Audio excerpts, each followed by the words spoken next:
The Maid by Nita Prose, published by Penguin UK, and it is beautifully narrated, because I listened to this as an audiobook, by Lauren Ambrose. Now, the setting is basically the Grand Central, a fantastic sort of 1930s hotel set in modern day, and it is somewhere in North America, but I would say that the whole tenet of the story could be anywhere in the world in a terrific hotel.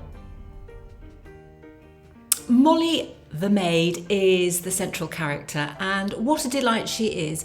She struggles socially, and she can't read people, so I'm guessing that she is a person who suffers from autism, and she has to tutor herself into understanding expressions and mannerisms and actually what people are wanting from her and how they are behaving. She just doesn't really get it. Now, when the book opens, she is with Grandma and they're living in a small flat. It's a fairly rundown property, and Grandma has the measure of Molly. She understands that, you know, she's quite a special young woman, about 25, who needs a little bit of help and support. Molly absolutely loves her job at the Grand Central. She is a maid. She loves bringing rooms up to perfection, and she loves the whole ethos of cleaning and making things pure and sanitary and just germ-free and spick and span. We know early on that she probably isn't a great judge of character. She has a kind of relationship with somebody called Wilbur that falls by the wayside with consequences, and she has quite a strong passion for Rodney, who's the bartender, but it's fairly soon obvious that Rodney is really not a good person, but she doesn't see that, and suddenly she gets herself involved in what appears to be a death at the hotel. It's Mr. Black.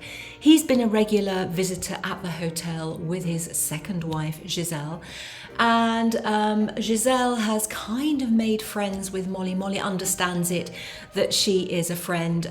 Giselle probably has a different agenda, but, you know, we're about to find out what happens. Anyway, Molly finds Mr. Black dead in his room, and all hell lets loose. We know from having got to know Molly that she is kind of an innocent bystander of everything, but in fact everything takes a much darker turn.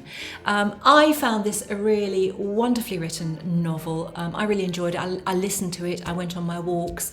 I thought the narration was spot on, and it was a surprise because, you know, I hadn't sort of picked this up because setting isn't particularly strong, but I think the universal idea of a grand hotel, it will certainly make me actually connect with the people who service rooms. You know, it reminds you to be good to people and not to overlook them, because Molly the maid is often overlooked, but Molly the maid is a very strong and determined character. And I just thought this was a lovely choice of read, and hope you enjoy it as much as I did.